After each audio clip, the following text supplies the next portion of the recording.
Peace and Pan-Africanism. This is your big brother, Dr.UMAR Tunde, coming to you live and direct from Sacramento, California. And I got a question from one of my lady supporters. She said, Dr. Umar, what are some of the mistakes that we women make when we find out our men are cheating? So I want to give you a couple mistakes that women often make when they find out their men are cheating. Number one, throw a pity party. A pity party shows your man that you're weak. A pity party shows you have no control over the situation. You're completely irrational, emotional, and illogical. The worst thing you can do when you find out your man is cheating is throw a pity party and show him you have low self-esteem, low emotional discipline, and low personal control. Do not throw a pity party. You're only showing him that he completely controls the entire relationship dynamic. Number two, say you're leaving and you actually stay. One of the worst things you can do when your man cheats is tell him you're leaving and you don't leave. Okay, few people know you better than the man sleeping with you. And the reason why he pays no attention to your threats of leaving is you've already threatened him 3 or 4 or 5 times before when he cheated and you went absolutely nowhere. Never tell a man you're leaving if you're not leaving, because you're only showing him how weak you really are. Number 3, don't confront the other woman. What are you confronting the other woman for?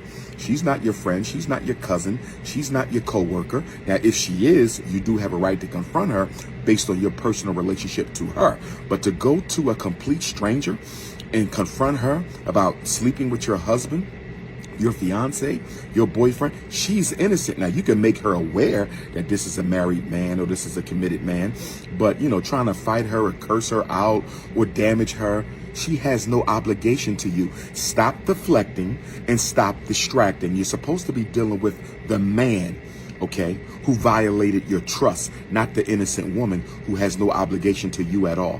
Number 4, don't become a stalker. Some women want to over control their man after finding out he's a cheater. You want to show up at the job, show up at the friend's house. If you have to stalk your man, he's not your man. Let me say that again. If you have to stalk your man, he's not your man. And number 5, don't get emotional, yelling and screaming and throwing things.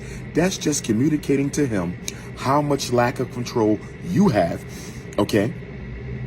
And it's also showing him how low your confidence is as it relates to you actually moving on. There's no need to get emotional. Power is not emotional. Power is silent. If you're loud and emotional, that's not power, that's weakness. If you really have self-respect, self-control, you will not get emotional. You'll simply tell him the way things are going to be going forward, or rather than even tell him, you will just show him how things are going to be going forward. Fathers and sons, but you got to hit the Cash App. If you can't give us $5, give us $1. If you can't give us $50, give us $20. If you can't give us $100, give us $50. If you can't give us $500, give us $100. Hit your Cash App, $ FDMG School. Hit your PayPal, paypal.me/FDMG Academy. Fathers and sons, I'm going to give you 5 things. Don't ever disrespect his mother. He will never forgive you. Don't ever disrespect his mother. Don't ever put your hands on his mother, which you shouldn't be doing anyway. But if your son ever see you strike his mother, he will lose all respect for you. If your son ever see you strike his mother, he will lose our respect for you. Don't you ever treat another woman better in the presence of his mother. Don't you ever treat another woman better in the presence of his mother. Spend time with your son. Money don't matter. Spend time with your son. Money don't matter. Just because you worship money, children don't worship money. Parents do. Children don't worship money. Parents do. Children don't worship money. Parents do. Just because you worship the dollar don't mean your son worships the dollar. You better spend time with every child. Spend time with your children. Spend time with your children. And by the way, black mothers, another way you can make your daughter hate you, keep her away from her biological father. She won't forget it. When she finally connects with her biological father and realizes what her mother deprived her of. When she finally connects with her biological father and realizes what her mother deprived her of. When she finally connects with her biological father and realizes what her mother deprived her of, your relationship may be damaged forever. Stop keeping children from their damn daddy. Fathers, don't marry no woman and move off and abandon your son.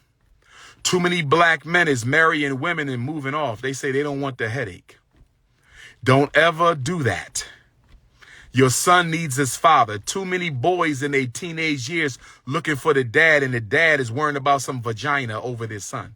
You worrying about some old stink, nasty, polluted, toxic cookie jar instead of taking care of your son. Don't you dare put coochie over your son. Don't you dare put coochie over your son, I'm telling you.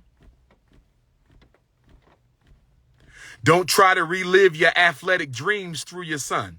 His life is his life, not your life. Don't try to relive your athletic dreams through your son. His life is his life, not your life. Don't try to relive your athletic dreams through your son. His life is his life, not your life. Don't try to relive your athletic dreams through your son. His life is his life. It is not your life. Sister Paulina, how you doing? Sister Paulina Johnson, Masters of Business Administration, Detroit, Michigan. How you doing, Sister Paulina? How you doing, Sister Paulina?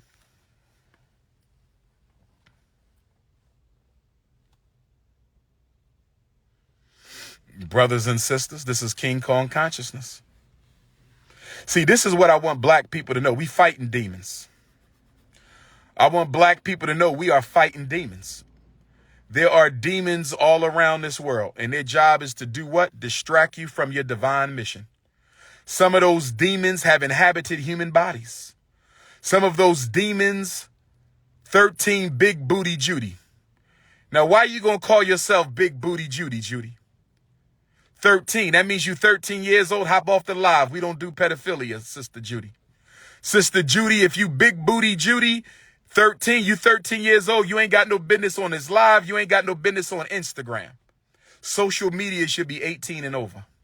Social media should be 18 and over. We don't do pedophilia. We don't condone pedophilia.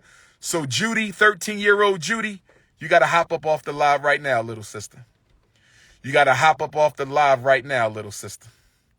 You got to hop up off the live right now. Big Papa Wifey, that's my wifey? Who's Big Papa Wifey? Who claiming to be my wifey? Show your face.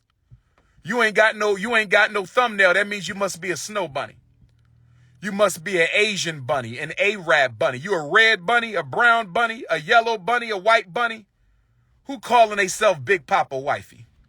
Who calling themselves Big Papa Wifey? But brothers and sisters, we got demons all around. We got demons all around. I'm serious about this now. We live in a world of spirits. You know what? I think I got to talk about spirit one time. We got to talk about spirit. I'm going to come right back and talk about spirit one time. Y'all want me to talk about spirit one time? This is Pastor R.B. Jesus. I'm the #1 pastor in the black community. I preach Pan-Africanism and loyalty to God. I preach Pan-Africanism and loyalty to God. I preach Pan-Africanism and loyalty to God. Somebody said I should have 9 wives. Somebody said I should have 9 wives. Somebody said should I have 9 wives, ladies?